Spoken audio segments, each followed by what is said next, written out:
Nah, sesuai dengan industrinya. Nah, instrumennya analisis industri, intinya melakukan pemetaan industri, konsepnya Michael Porter. Strategi generik ini Michael Porter juga, dan value chain analysis atau analisis rantai nilai. Nah, ini versi Michael Porter. Sebenarnya bicara strategi bisnis ya tidak hanya bicara Michael Porter ya. Banyak tokoh yang lain gitu, tapi memang yang terbesar adalah Michael Porter. Ini kemarin juga sudah saya tampilkan sedikit biografinya Michael Porter. Saya kira tidak akan saya tampilkan lagi. Kemudian step pembahasan kita seperti ini kemarin. Analisis industri menggunakan Porter 5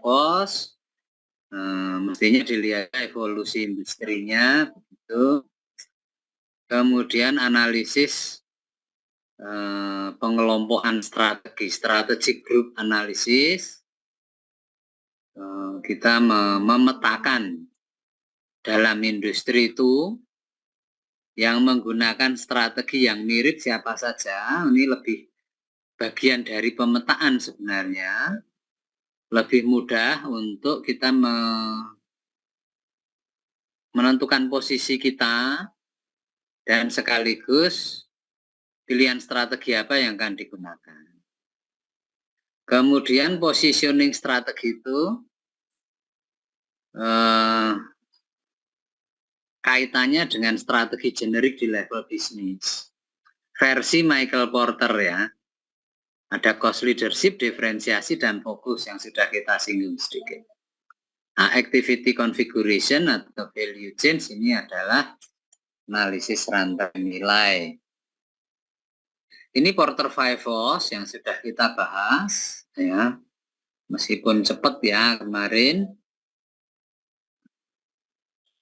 Jadi menurut Michael Porter, lingkungan industri itu bisa diidentifikasi ada 5 kekuatan ini. Nah, fokus analisisnya adalah kita harus memahami faktor-faktor dan kondisi-kondisi terkait dengan 5 kekuatan ini yang bisa mempengaruhi posisi bisnis kita atau posisi perusahaan kita. Nah, faktor-faktor yang bisa mempengaruhi posisi bisnis kita. Sehingga ketika kita akan mendesain strategi kita harus tahu persis terkait dengan 5 kekuatan ini situasinya bagaimana. Nah, misalnya ada pendatang baru, itu sedikit banyak pasti akan menjadi ancaman. Threat of new entrants. Sedikit atau banyak akan mengambil pasar kita. Sedikit atau banyak akan mengambil omset kita. Nah, ada ancaman masuknya pendatang baru. Bagaimana kesiapan pendatang baru? Dan bagaimana kesiapan bisnis kita menghadapi pendatang baru? Siapa yang lebih siap? Gitu ya. Siapa yang lebih siap? Maka ini akan melakukan berbagai upaya untuk menghambat masuknya pendatang baru.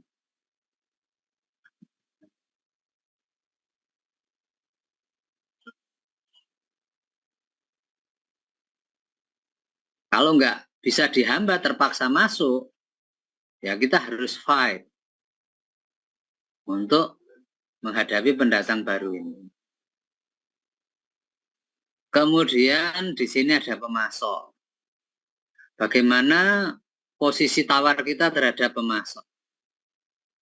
Bargaining power of supplier, mana yang lebih dominan? Apakah perusahaan kita, unit bisnis kita, atau pemasoknya?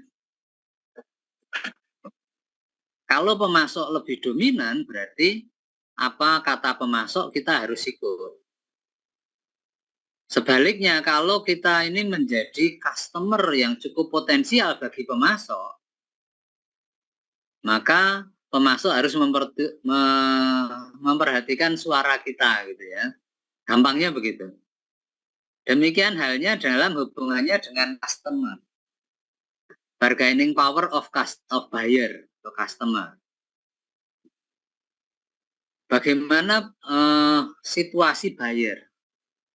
Kita tergantung pada satu atau dua buyer potensial atau buyer kita cukup banyak, gitu ya, sehingga tidak tergantung.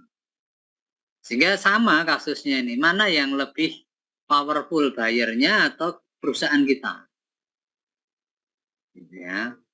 Kalau kita hanya tergantung pada satu dua customer besar gitu misalnya, maka customer ini akan banyak mintanya, minta diskon lah, minta apa gitu ya, mendikte perusahaan. Tetapi kalau kita punya customer yang banyak, tidak tergantung satu dua pemasok, maka di sini posisinya powerful. Kemudian ada atau tidak produk pengganti, ancaman dari produk pengganti. Dan yang di tengah, ini kita nggak sendirian. Ini industri.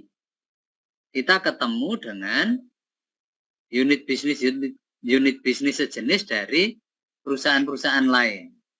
Makin banyak pemainnya, maka kita harus fight. Ya. Dan demikian sebaliknya. Jadi, ini harus dipetakan sekali lagi. Kita harus tahu persis posisinya. Nah, ini contoh di industri otomotif yang kemarin tidak kita lewat saja. Contoh melakukan analisis industri di industri otomotif roda 4 di Indonesia. Ya. Jadi di Indonesia itu, kalau bicara industri mobil, itu kan industrinya para agen penjual. Ya. Artinya perusahaan-perusahaan di Indonesia ini hanya sebagai agen penjual. Bukan pabrikannya. Pabrikannya dari luar negeri semua, ada Toyota, ada Honda, ada Suzuki, ada Ford, ada Nissan, ada macam-macam. Dari Korea, dari Cina, dari Jepang, dari Eropa, dari Amerika, gitu kan, pabrikan-pabrikan mobil. Tetapi kita masih agen penjual saja. Awalnya memang hanya agen penjual, kalau sekarang sudah mulai produksi meskipun hanya karena lisensi. Gitu ya. Jadi kita itu masih importir mobil dan kemudian menjual kembali. Gitu.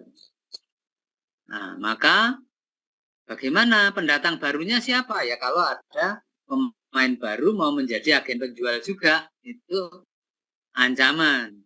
Gitu. Maka akan diciptakan barrier supaya orang lain tidak tertarik masuk dalam bisnis otomotif roda 4 di Indonesia meskipun hanya sebagai agen penjual. Contoh barrier yang diciptakan adalah para agen penjual, Indomobil misalnya, Astra misalnya, Honda Prospect Motor itu kan agen penjual semua. Ini kemudian berkolaborasi dengan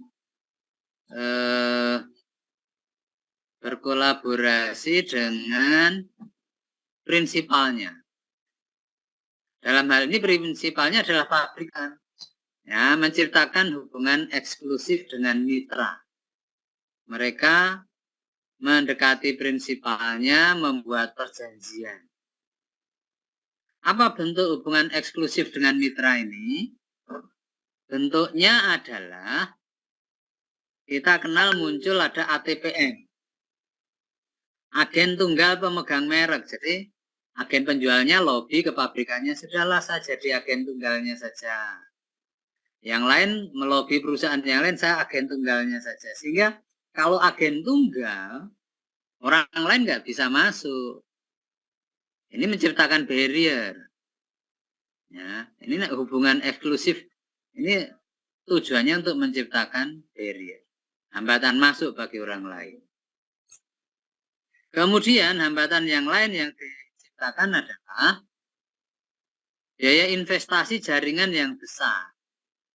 Di bisnis mobil itu mau membuat satu dealer itu investasinya sangat tinggi.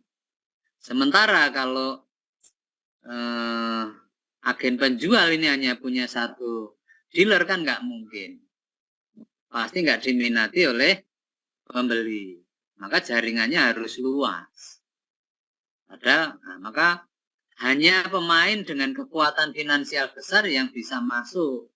Ini kan juga barrier sebenarnya. Situasi-situasi yang sengaja diciptakan untuk membuat pemain baru berpikir 2 kali untuk masuk di bisnis ini.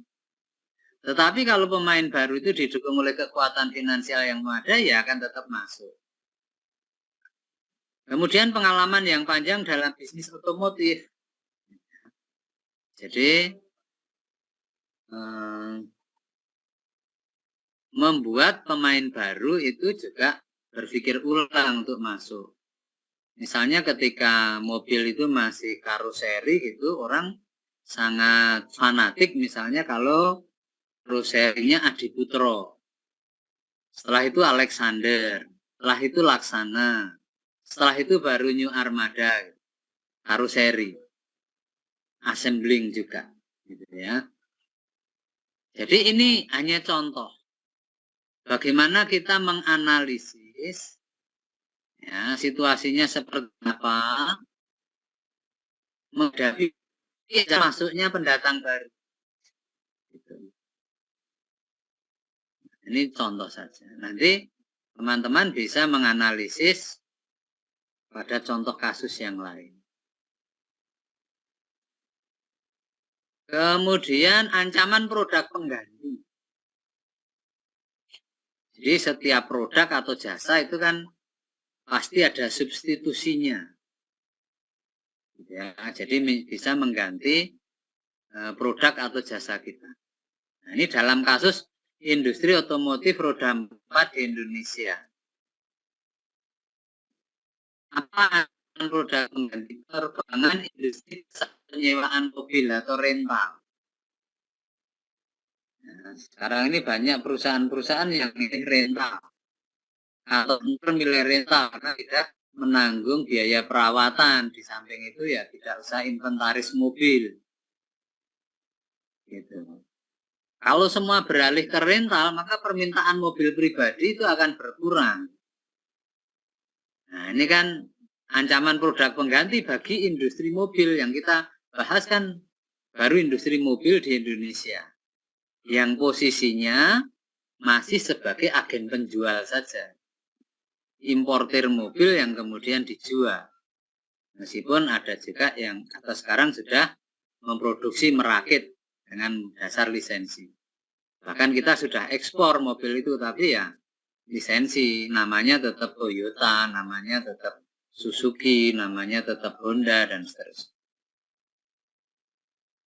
Pengembangan moda transportasi modern lainnya. Jadi permintaan mobil pribadi itu tinggi karena tidak ada transportasi umum yang baik. Kalau transportasi umumnya baik, maka akan mengurangi permintaan akan mobil.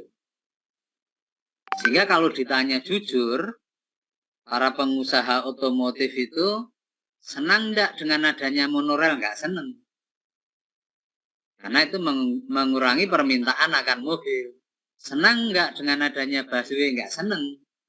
Karena mengurangi permintaan akan mobil. Gitu. Kalau ini sudah dibangun masif secara nasional, maka permintaan akan mobil itu akan semakin berkurang. Jadi ini ancaman dari produk pengganti. Maraknya LCC atau perusahaan-perusahaan pengiriman berbiaya rendah. Ini juga mengurangi permintaan akan mobil, transportasi. Penjualan mobil bekas sendiri.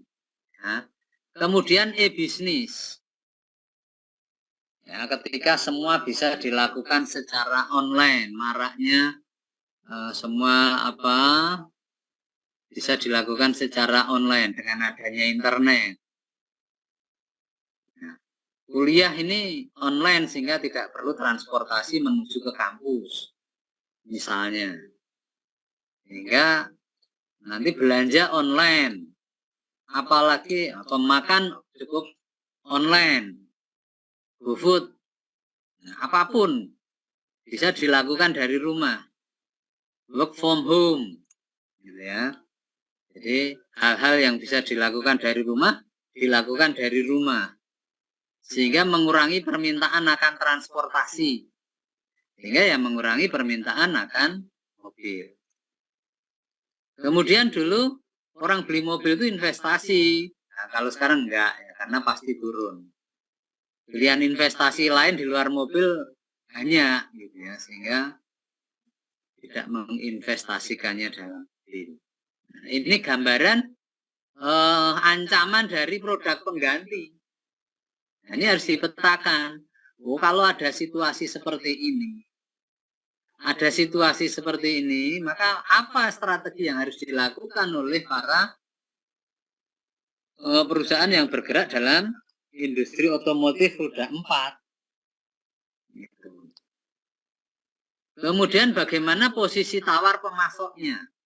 Ini kasus dalam industri otomotif roda 4. Reputasi dan dominasi prinsipal sebagai pemain kelas dunia. Jadi prinsipalnya Toyota, Honda, Suzuki, dan lain-lain itu adalah pemain-pemain kelas dunia. Sementara perusahaan-perusahaan kita hanya agen penjual.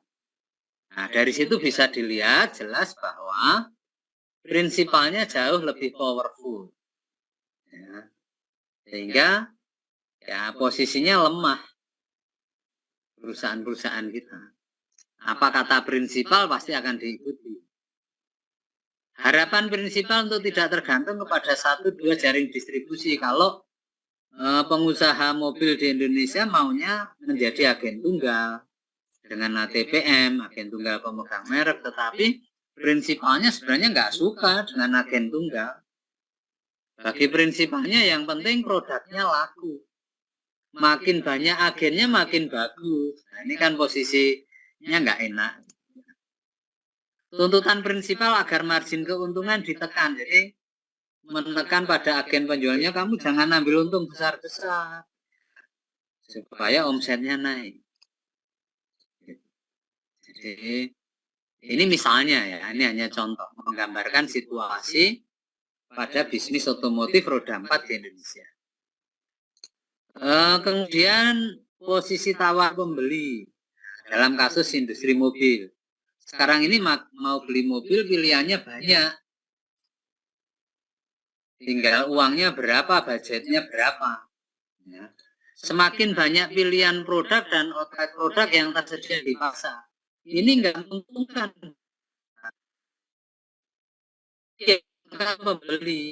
Pembeli bisa pilih sesuai selera, sesuai budgetnya. Maka para pengusaha berlomba-lomba untuk memikat calon pembeli. Maka perang promosi, perang harga, perang diskon, perang hadiah, gitu ya, dalam penjualan mobil. Ini sampai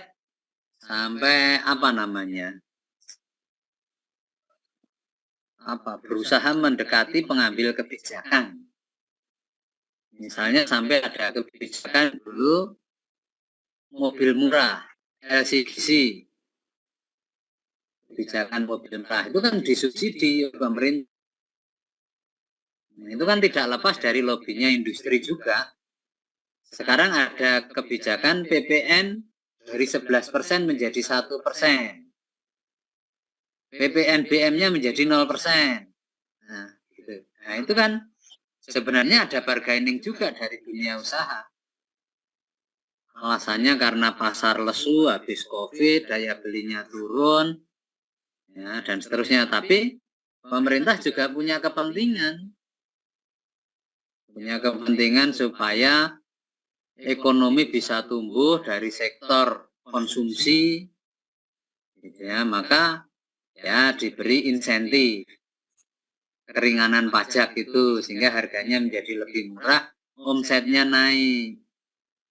Kalau omsetnya naik, industri mobilnya tumbuh, bisa menyerap tenaga kerja, meningkatkan pendapatan, dan seterusnya. Sehingga permasalahan negara juga teratasi, ya, permasalahan masyarakat. Kemudian antisipasi ketentuan KPPU, Komisi Pengawasan Persaingan Usaha, ini menguntungkan konsumen lagi, ini konsumen menjadi powerful. Nah, belum lagi memetakan yang di tengah ini bersaing antara industri kompetitor, intensitas persaingan di antara para pemain yang sudah ada dalam industri ini bersaing antara Astra, Indomobil, Honda Prospect Motor, dan lain-lain. Ya, para agen penjual itu.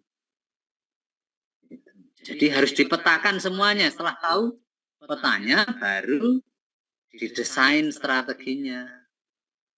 Apa yang akan dilakukan. Nah, berikutnya, ini contoh strategi grup analisis industri otomotif di Indonesia, kategori mobil sedan. Ya. Jadi dikelompokkan. Ini kan melakukan pemetaan juga. Sumbu horizontal menggambarkan kedalaman lini produk, sumbu vertikal menggambarkan harganya. Ini mobil sedan yang beredar di Indonesia. Suzuki, Hyundai, Kia itu masuk dalam kelompok yang kedalaman lini produknya rendah, harganya rendah. Itu di sini posisinya. Nah, kemudian yang kedalaman lini produknya tinggi, harganya sedikit lebih tinggi, ada Toyota, ada Honda, ada Mitsubishi. Kemudian yang kedalaman lini produknya sedang, harganya lebih tinggi dari ini semua, sedang juga ada Peugeot, mobil Perancis ya, Ford, GM. Yang kedalaman lini produknya rendah, harganya tinggi. Jaguar Volvo ini mengejar customer yang high end customer. Kemudian yang kedalaman lini produknya tinggi, harganya juga tinggi, ada BMW, Mercedes, Audi. Nah, dari pemetaan ini, maka bagi para pengusaha fokusnya akan beda. Suzuki, Hyundai, Kia tahu posisinya. Ya, kompetitor terdekatnya ya 3 ini. Dia enggak usah mikir Jaguar Volvo, enggak usah mikir BMW, Mercedes, Audi. Segmennya di sini nih. Tahu petanya, sehingga strateginya bagaimana. Mau Jaguar Volvo mau melakukan apa saja enggak usah dihiraukan. Ya, silahkan.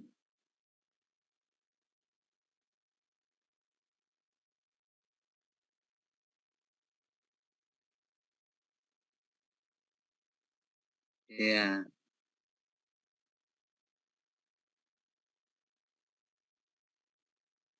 Iya.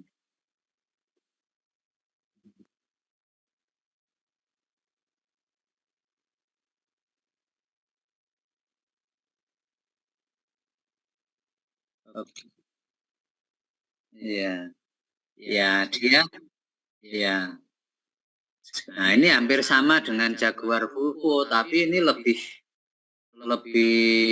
apa ya, segmen yang dibidik ini lebih spesifik lagi. Ya, dia kalau menciptakan banyak gitu, dia tidak akan menghilangkan kesan eksklusivitas. Dia memang sengaja menciptakan eksklusivitas sehingga pemiliknya itu merasa bahwa dia orang yang beda, yang eksklusif. Dan memang yang seperti itu nggak banyak. Maka dia nggak buatnya juga nggak banyak. Gitu.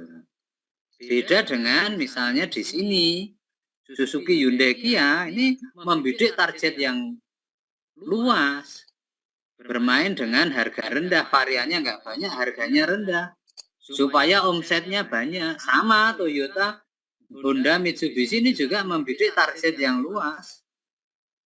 Gitu ya. Gitu. Jadi apalagi Lamborghini, nah, Suzuki, Hyundai, Kia sudah enggak peduli, bahkan nggak tahu kalau mobil Lamborghini itu ada, ya nggak apa-apa ini pengusahanya, karena beda kelas, beda segmen. gitu ya. Jadi bersaingnya ya di sini. Nah, dia boleh lihat-lihat itu Toyota, Honda, Mitsubishi dia bisa lihat gitu karena di sini selisih harganya sedikit, tapi dia pilihannya lebih banyak variannya dan orang memandang ini kualitasnya juga lebih baik. Maka perlu dilihat juga ini, meskipun ini bukan kompetitor utamanya.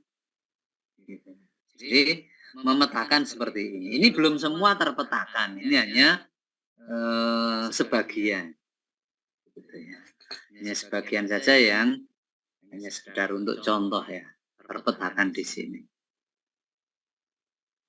Jadi kasus Lamborghini sengaja kalau dibuat banyak ya nanti menjadi mobil sejuta umat, mobil kebanyakan, bukan asal laku.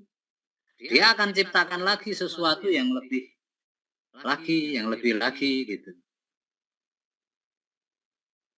Sehingga termasuk apa ya di situ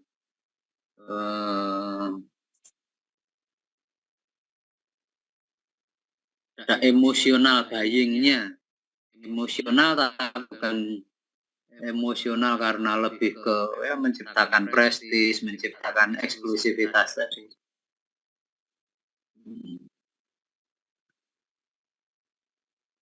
Ya silahkan.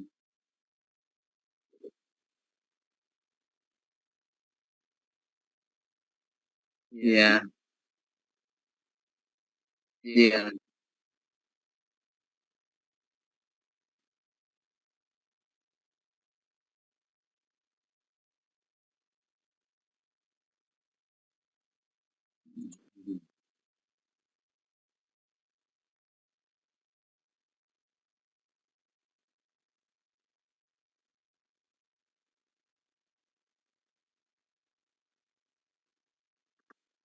Iya.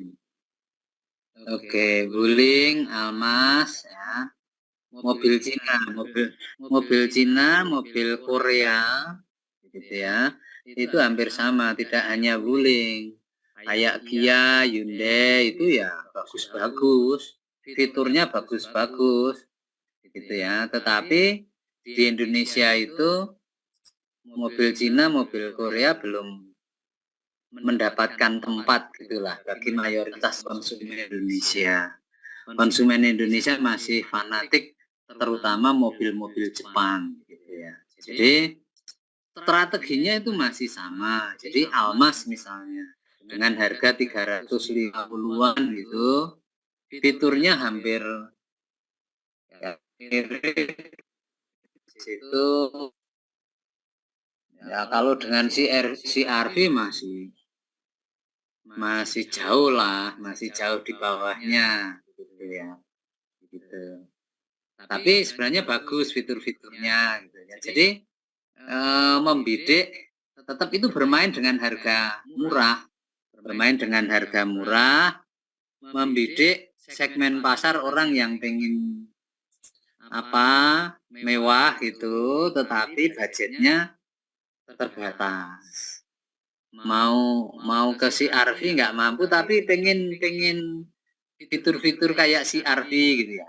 Banyak seperti itu banyak gitu. Jadi kenapa muncul itu ya karena melihat di pasar itu segmen itu cukup potensial gitu. Almas bagus, modelnya bagus, fiturnya bagus gitu, tetapi ya tetap berbeda kalau dibandingkan dengan CR-V misalnya, dengan Fortuner misalnya. Jadi beda. Gitu. Dari secara merek gitu. Jadi kenapa CR-V mahal ya? Mereknya sudah lebih settle ya, lebih di hati terutama konsumen Indonesia. Kalau di Eropa mobil Korea lebih laris gitu, mobil tidak mania merek Jepang itu enggak kalau di Eropa. Sukses Hyundai Kia itu sukses. Tetapi memang strategi mereka sama. Nanti kita lihat itu di sini harga rendah, varian rendah. Strateginya di sini. Jadi meskipun wah kayaknya Wuling murah apa itu Convero apalagi itu pesaingnya Avanza, pesaingnya apa Mitsubishi itu apa Expander, tetapi orang Indonesia masih milih Avanza dan Expander. Ada yang Wuling ya bagus. Mikirnya orang Indonesia beli mobil itu nanti warna jualnya bagaimana gitu. Jadi belum dipakai aja sudah mikir mau dijual lagi. Jadi itu karena ya mobil-mobil Jepang lebih dulu eksis di Indonesia. Tetapi sekarang ya penjualannya makin bersaing juga. Gitu. Kenapa bisa murah ya? Karena di Cina produksinya efisien.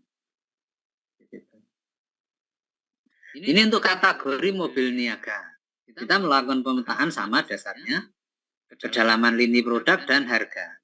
Daihatsu Hyundai Kia ini kedalaman lini produknya sedang harganya rendah. Nah, terkenal murahnya Xenia lah, Ayla di sini. Mobil niaga. Hyundai Kia ini sama. Ini memang membidik apa ya, mereka yang sensitif terhadap harga. Itu para pemilik mobil pertama lah. Ini di sini. Maka angkot itu kan pakai Daihatsu. Kalau zaman saya kecil mau naik angkot itu bilangnya mau naik Daihatsu. Nah begitu ya, karena murah sehingga bisa dimungkinkan untuk usaha transportasi. Nah, Toyota sedikit di atas, kelasnya sedikit di atas. Toyota, Suzuki, Mitsubishi ini untuk kategori niaga. Tadi Avanza, R3, Expander di sini. Xenia masih di sini. Selisih harga, meskipun kalau di Indonesia yang merakit sama Astra Daihatsu motor dan Astra Toyota motor. Tapi materialnya beda. Materialnya beda, mesin mungkin sama. Material yang lain-lainnya beda. Jadi orang kadang kenapa sama kok Terios sama Ras sama kok harganya beda. Ya pasti beda. Beda materialnya beda. Mesinnya sama.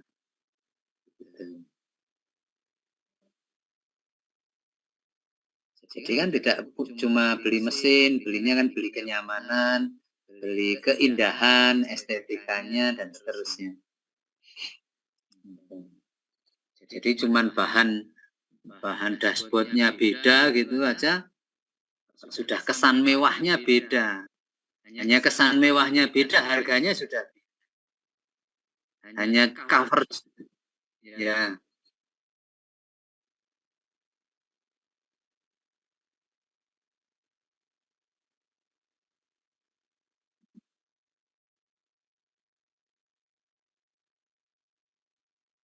Bukan begitu. Daihatsu itu sahamnya juga milik Astra. Toyota sahamnya juga milik Astra, itu dari perusahaan yang sama. Tidak membeli enggak. Ya, jadi materialnya beda. Jadi misalnya bahan-bahan untuk jok mobilnya beda, plastiknya beda, kain-kainnya beda, interiornya itu terutama sangat berbeda. Kalau mesinnya sama.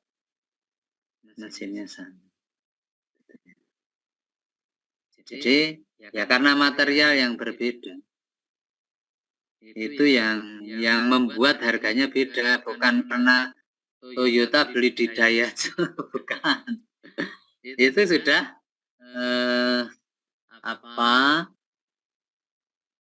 Daihatsu ya punyanya Astra, Toyota ya punya. Kalau di Indonesia ya Toyota Astra Motor dan Daihatsu Astra Motor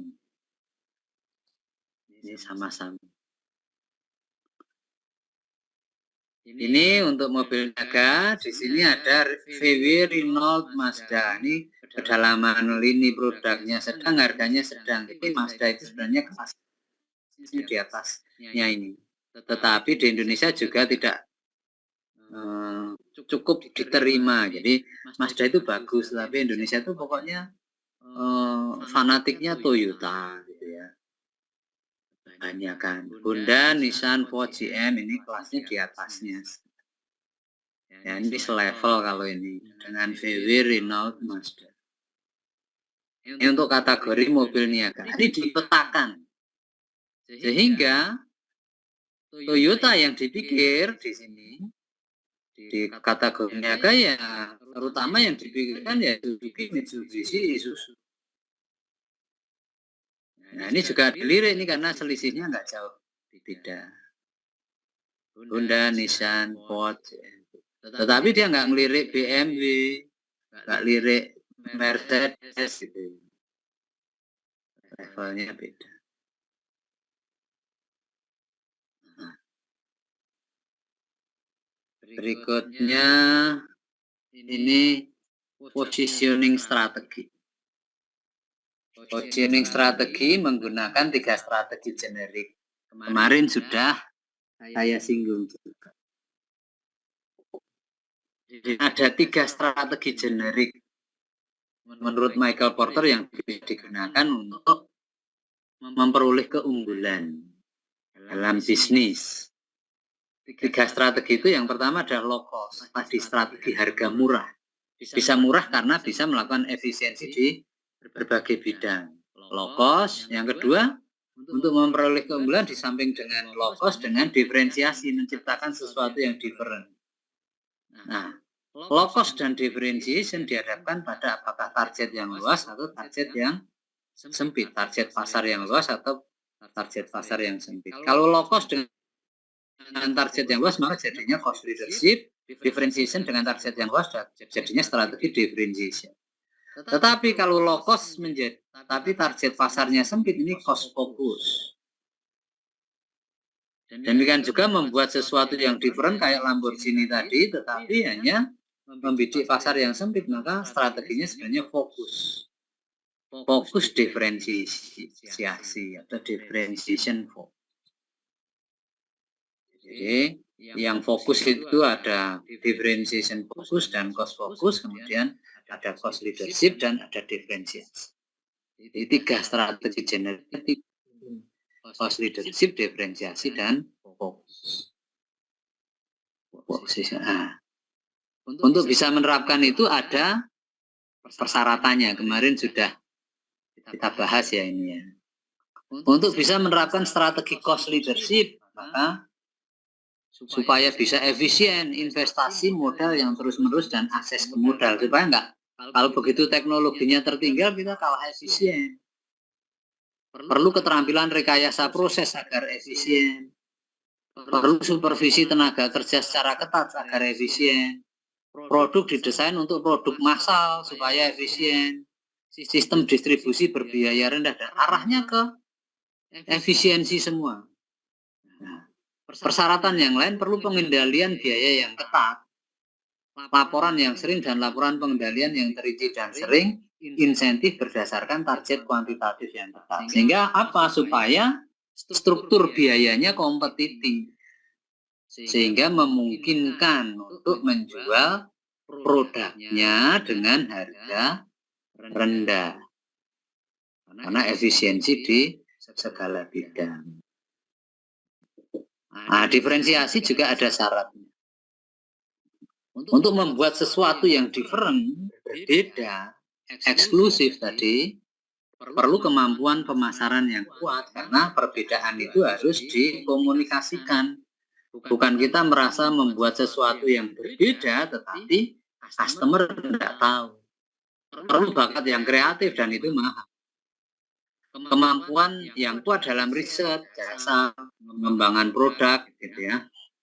Nah, reputasi korporat untuk memimpin mutu dan teknologi. Tradisi yang lama dalam industri atau gabungan yang unik dalam keterampilan yang diambil dari usaha-usaha. Kerjasama yang kuat dengan saluran-saluran dan seterusnya. Koordinasi yang kuat antar fungsi-fungsi dalam riset dan pengembangan dan pemasaran supaya nyambung antara pengembangan produk dengan keinginan konsumen. Pengukuran dan insentif yang subjektif dari tolak ukur kuantitatif suka menarik tenaga yang berketerampilan tinggi, ilmuwan atau orang kreatif untuk membuat sesuatu yang beda atau different tadi. Karena namanya strategi generik bisa digunakan oleh siapa saja, maka ada risikonya. Ini sudah kita bahas ya, risiko ini. Cost leadership kalau hanya bermain dengan harga murah, banyak risikonya. Oh, keunggulan biaya tidak bertahan lama. Kenapa enggak? Ya, yang lain meniru sehingga bisa murah juga. Oh, di sana murah karena tenaga kerjanya murah. Diproduksi di Cina, ikut-ikutan produksi di Cina misalnya. Atau teknologi berubah sehingga bisa lebih murah lagi.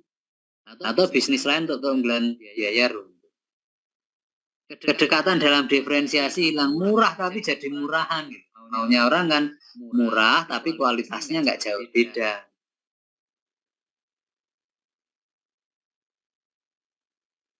Nah, tadi Almas masih bisa eksis karena apa? Dia murah tetapi kualitasnya juga nggak jauh beda. Tapi berbeda ya. Orang tetap beli CRV, beda lah gitu ya.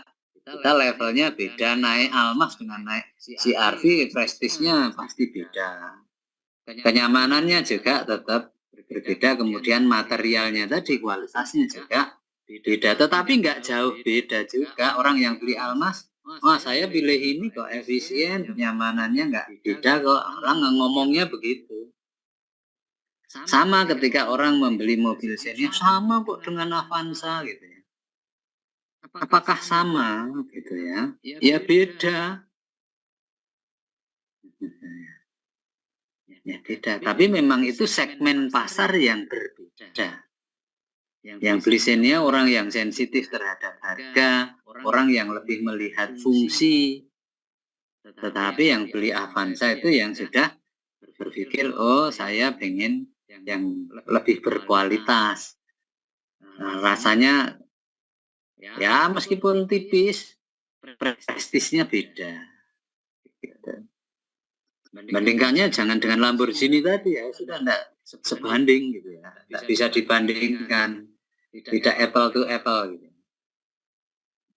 Penganut strategi fokus mencapai biaya yang lebih rendah dalam segmen. Jadi ada yang hanya membidik segmen pasar yang lebih sempit tadi bisa lebih efisien lagi, bisa lebih murah lagi sehingga strategi cost leadership atau keunggulan biaya ini menjadi tidak efektif.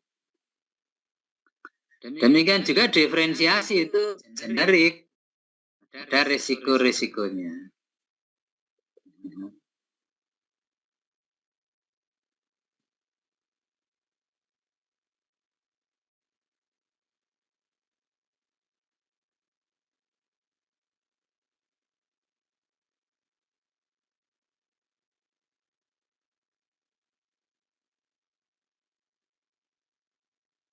Oke, jadi ini ada pertanyaan Mbak Ika di chat.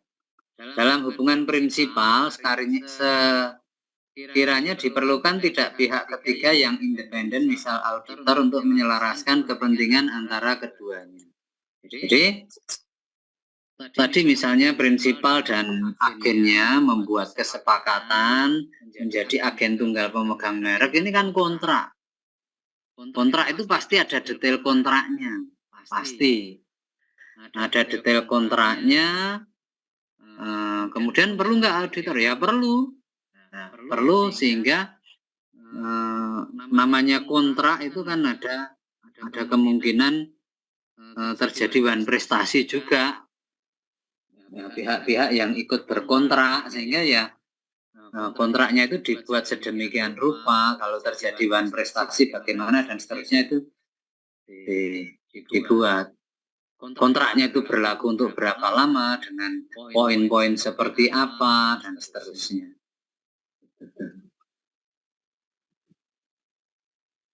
Jadi bagi pihak penjual pengen membatasi orang lain supaya tidak masuk dalam bisnis yang sama, tetapi prinsipalnya berkepentingan produk saya pengen yang penting laku, nggak peduli siapa yang jual. Jadi posisi tawarnya tetap lebih kuat prinsipalnya. meskipun terikat kontrak.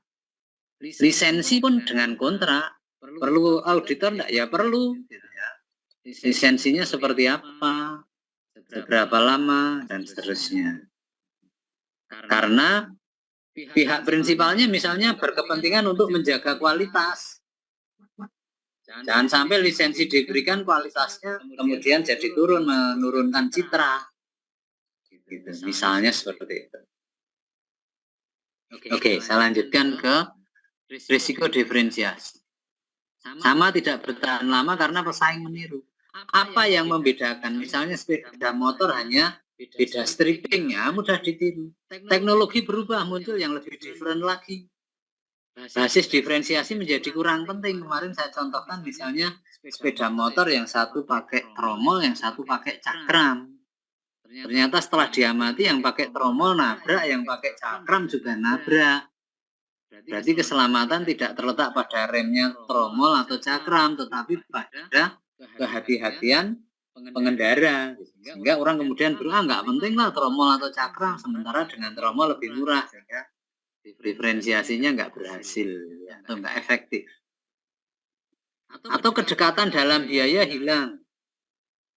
Untuk menjadi different itu kan dibutuhkan biaya besar. Untuk penelitian, untuk pengembangan, untuk macam-macam, sehingga untuk membuat menjadi different itu sehingga harganya menjadi mahal. Kalau harganya menjadi mahal, orang kemudian ya different karena harganya juga different.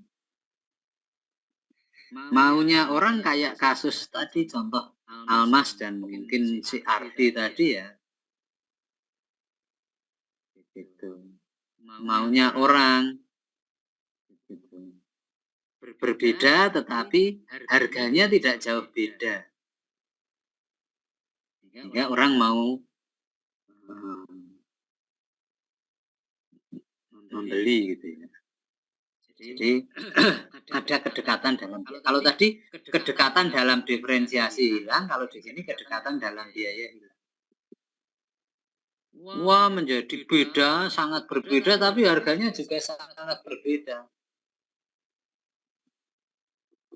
Penganut strategi fokus mencapai diferensiasi yang lebih besar dalam segmennya, yang membidik pasar yang lebih sempit, bisa lebih different lagi. Tadi misalnya Lamborghini itu kan lebih sempit lagi segmen pasar yang sehingga menjadi sangat different. Wah, kalau cuman beli mobil BMW biasa, saya Lamborghini misalnya kan gitu. Jadi penganut strategi fokus mencapai diferensiasi.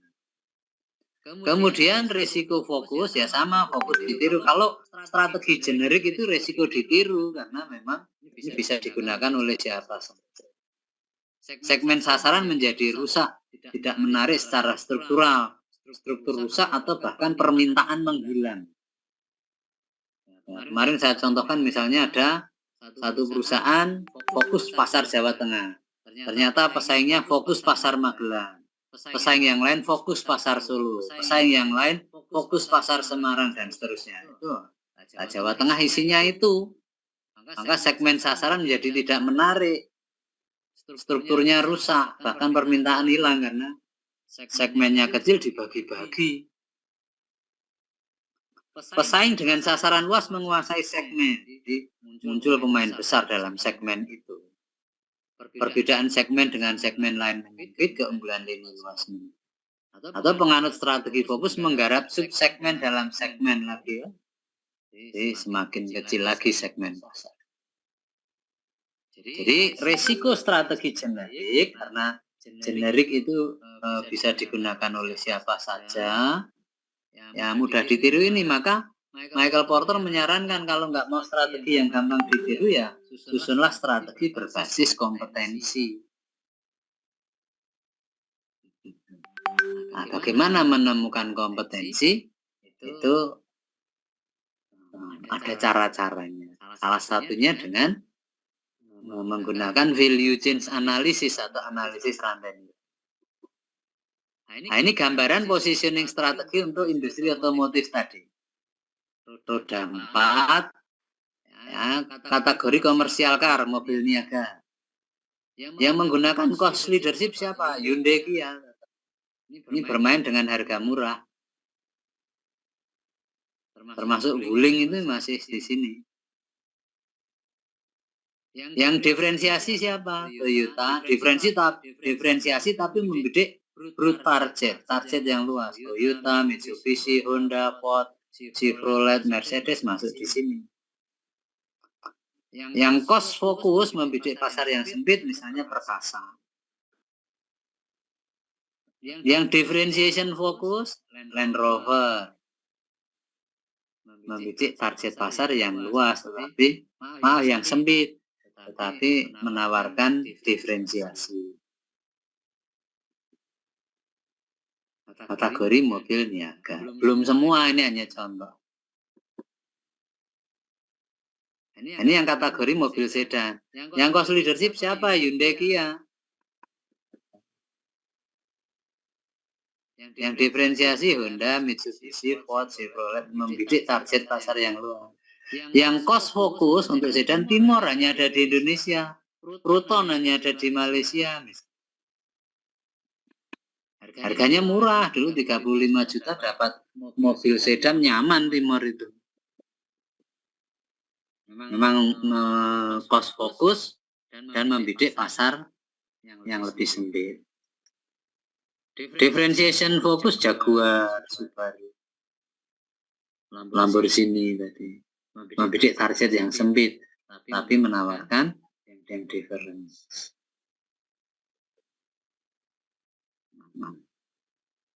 Instrumen yang lain adalah value chain analysis.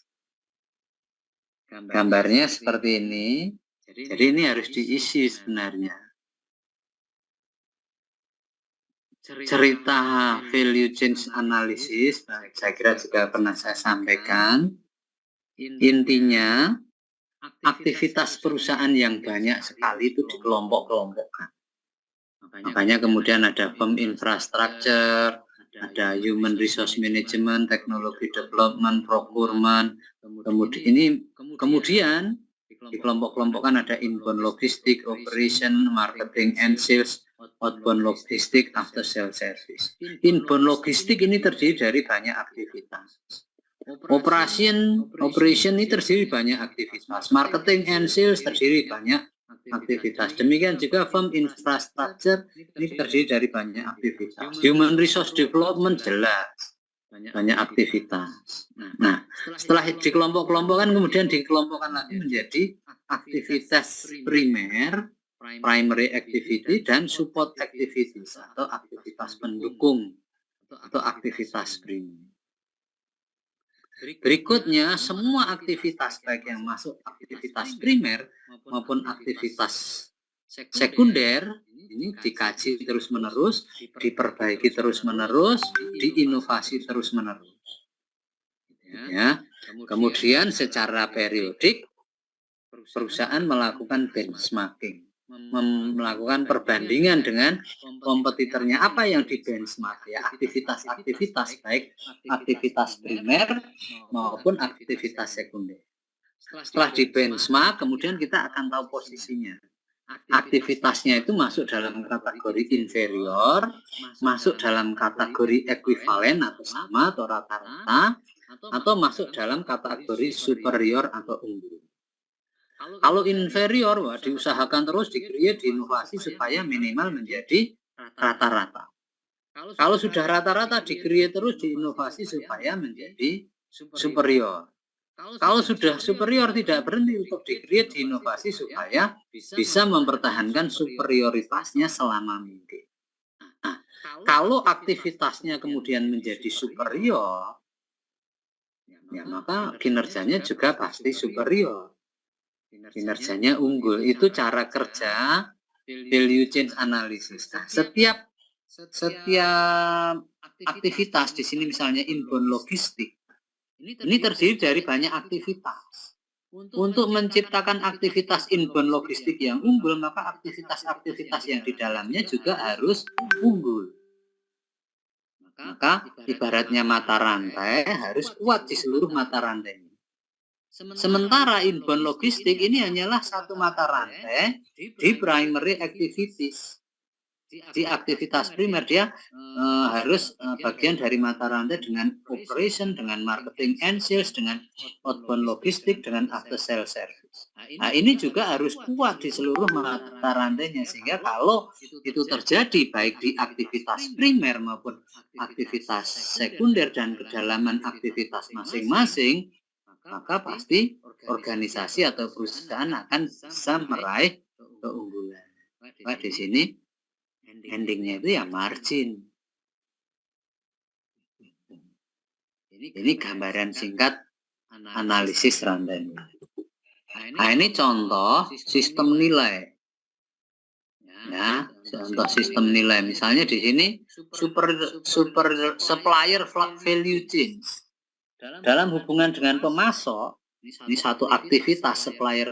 Ini kan ada banyak aktivitas, maka digambar kotaknya 3 ini. Nah, ini semua kotak ini harus kuat. Ini sebagai mata rantai dari sebuah mata rantai supplier value chain. Sementara supplier value chain hanya mata rantai dari keseluruhan sistem penciptaan nilai. Firm value chain ini digambarkan hitam karena saking banyaknya aktivitas itu. Ini juga harus kuat di seluruh mata rantai. Channel value chain, buyer value chain, dan seterusnya. Dan ini semua ibaratnya rantai itu nggak boleh kendor, tidak boleh di salah satu mata rantainya, harus kuat di seluruh satu mata rantainya. Nah, ini contoh value chain analysis yang dikembangkan oleh McKinsey untuk industri otomotif. Roda 4. Nah, ini meliputi ini menurut McKinsey dan kawan-kawan. Mata rantainya mulai dari pengembangan teknologi, desain produk, manufacturingnya, marketing, distribution, kemudian after sales service. Ya. Misalnya untuk pengembangan teknologi itu ini hanya satu mata rantai di sini dalam mata rantai penciptaan ini, tapi pengembangan teknologi sendiri terdiri dari banyak mata rantai. Jadi ini sumbernya, kecanggihannya, patennya, pilihan proses atau produknya, ini mata rantai untuk bisa menghasilkan satu mata rantai teknologi development. Produk desain, desain produk untuk mobil apa saja mata rantai sehingga membentuk mata rantai produk desain. Oh, dilihat dari fungsinya. Bagaimana fungsinya? Nah, dilihat dari karakteristik fisiknya. Dilihat dari estetikanya. Ada mobil yang fungsinya bagus tapi estetikanya nggak bagus. Grand Max misalnya. Nah, estetikanya jelek.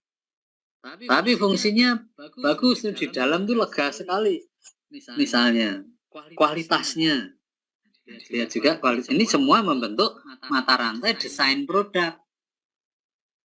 Manufacturing itu mata rantainya banyak. Integrasi antara aktivitas, raw materialnya, kapasitasnya, lokasinya, pembeliannya, produksi suku cadangnya, assemblingnya. Kalau ini semua kuat, maka akan membentuk satu mata rantai manufacturing yang kuat. Ya. Marketing meliputi harganya, promosinya, tenaga penjualannya, pengepakannya, mereknya, gitu kan. Ini semua mata rantai. Membentuk satu mata rantai marketing. Marketing hanya satu bagian dari seluruh mata rantai dalam rangka menciptakan nilai, value chain analysis. Distribusi channelnya, integrasinya, persediaannya, pergudangannya, transportnya, ini semua mata rantai. After sales service-nya, garansinya, kecepatannya, dan seterusnya. Berikutnya Astra itu juga mengembangkan value chain analysis yang fokus pada 4 aktivitas saja, yaitu manufacturing, marketing, distribution, dan after sales service. Dan ini pencapaian Astra. Ya, value chain Astra di Toyota. Ya, Di sini berdiri tahun Toyota Astra Motor, berdiri tahun 71 sebagai joint venture. Dia punya waktu ini datanya dalam. Dengan fokus pada 4 mata rantai tadi, ya bisa waktu itu bisa mengembangkan ini tahun 2003 ya. 55 eksklusif dealer. Kemudian bisa mencapai 80% dari total penjualan domestik.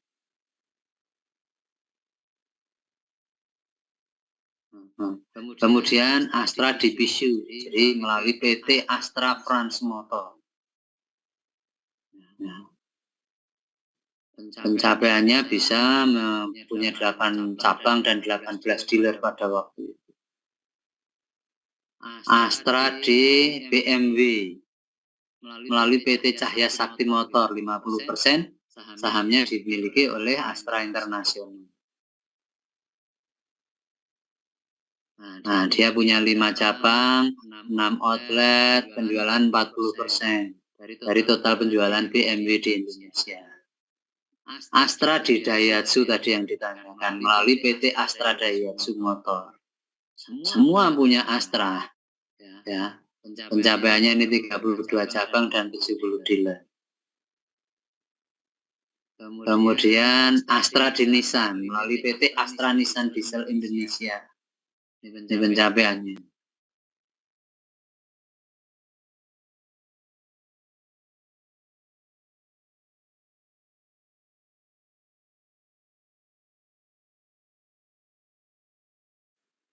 Itu saya kira melengkapi saja.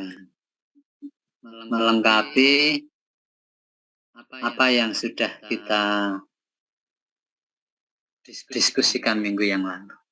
Mungkin ada komentar, ada pertanyaan yang mau disampaikan, silahkan.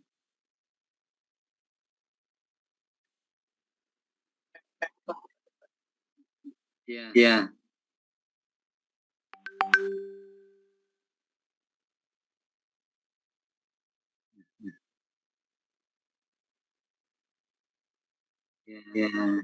Ya.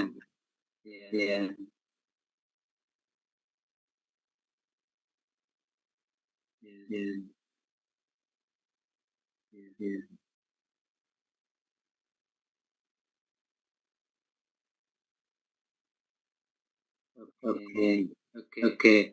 Bolan Bakri itu memang dia kelasnya lebih. Bolan itu mungkin di Semarang baru, tetapi di kota-kota lain sudah lama. Dia sudah besar, dia sudah punya nama. Kelasnya memang, wah kalau dengan Virgin ya jauh. Ya, kelasnya jauh. Virgin itu kalau ibaratnya mobil tadi ya Hyundai Kia. Sementara kalau Holland itu ibaratnya ya BMW tadi. Kelasnya beda. Yang dibidik beda. Kalau Mas Joko nyoba, ya produknya beda, rasanya ya beda. Beda, sangat berbeda. Ya.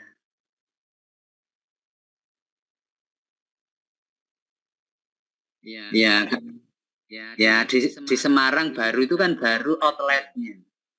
Outlet Semarang saja yang baru, tapi perusahaan itu sudah lama, sudah lebih punya nama.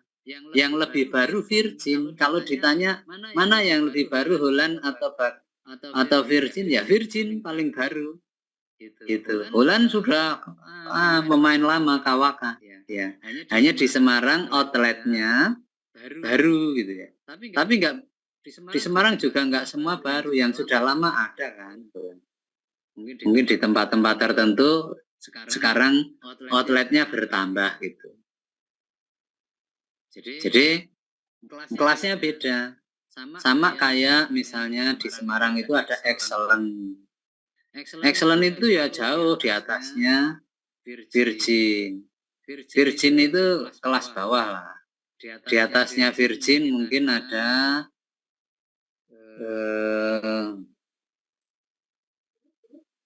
Swiss Deli. Nah, di atasnya Swiss Swiss dengan Buana itu selevel. Ya. Kalau excellent di atasnya, wonder di atasnya. Dulu ada Danti, sekarang Denis ya. Dulu Denis. Denis itu sebenarnya di atasnya. Nah, di atas. Ya selevel lah dengan Swiss gitu ya. Swiss yang bukan Swiss Deli. Swiss Deli itu sama-sama Swiss tapi membidik yang sensitif terhadap harga juga.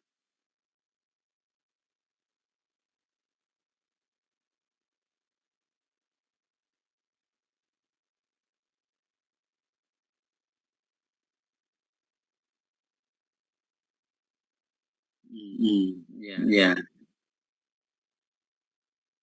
Ya.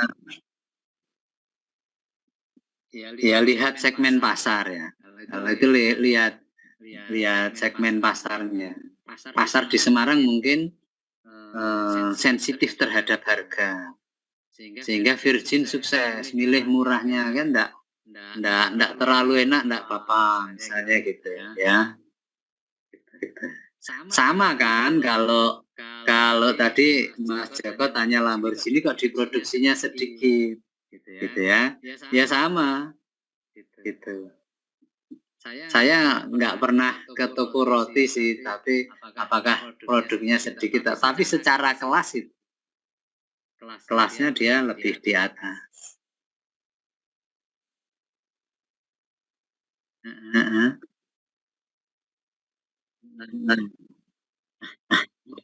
Iya. Jadi Virgin itu untuk kelas-kelas murah. Iya. Kalau mobil tadi Hyundai Kia tadi itu Virgin. Membidik pasar yang luas, bermain dengan harga murah.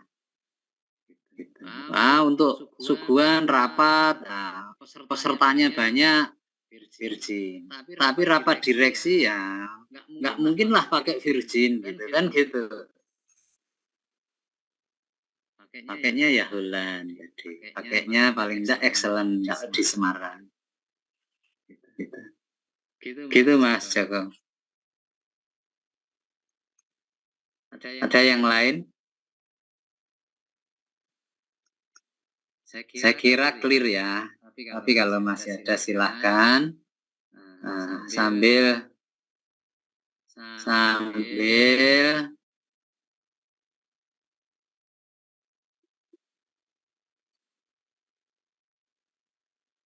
Sambil kalau ada pertanyaan nanti silahkan disampaikan. Saya ingin menyampaikan ini gambaran prospektus ringkas PT Indofood Sukses Makmur. Wah, ini lengkap nih datanya. Ya, ada penawaran umum, ada data apa lagi nih? Macam-macam ini. Ini data analisis keuangan, kemudian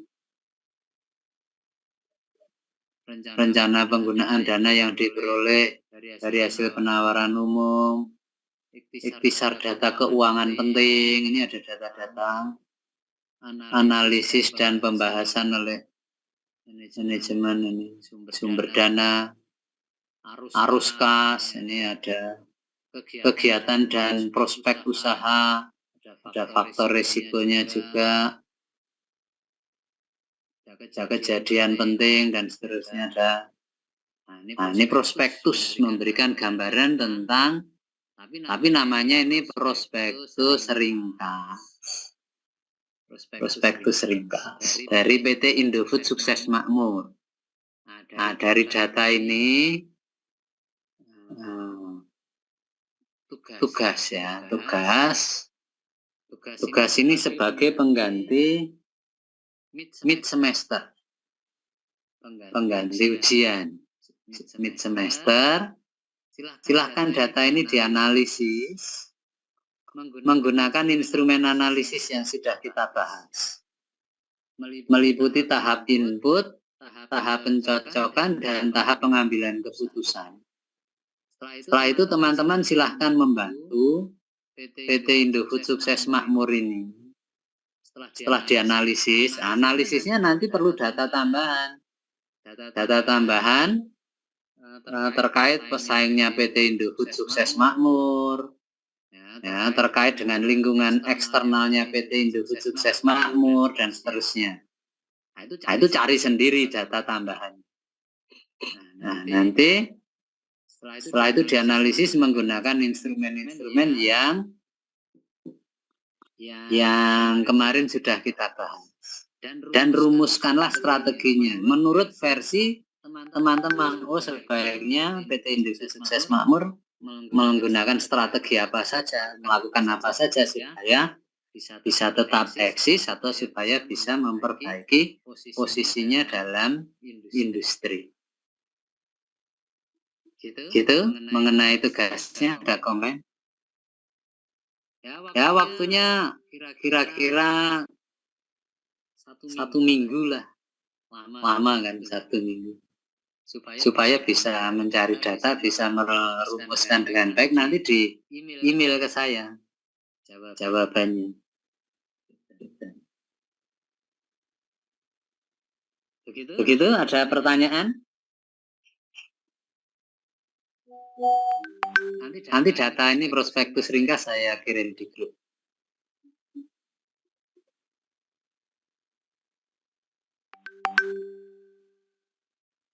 Kalau tidak ada, itu saja yang saya sampaikan malam ini. Terima kasih kehadirannya, terima kasih diskusinya. Untuk berikutnya, minggu depan itu kuliahnya dengan Pak Paulus. Karena saya sudah 7 kali. Tetapi masih ada 1 tugas dari saya tadi. Untuk dikumpulkan, ya minggu depan berarti. Buat yang sebaik-baiknya.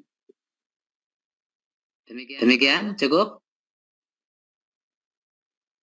Boleh, Diwet, boleh. Ya. Nggak usah kan, nggak presentasi yang ini. Kuliahnya kemudian dengan Pak Paulus.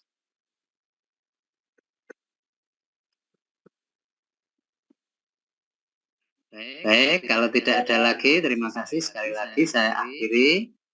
Selamat malam semuanya. Saya dokumentasi sebentar. Saya hitung sampai 3 ya. 1, 2, 3.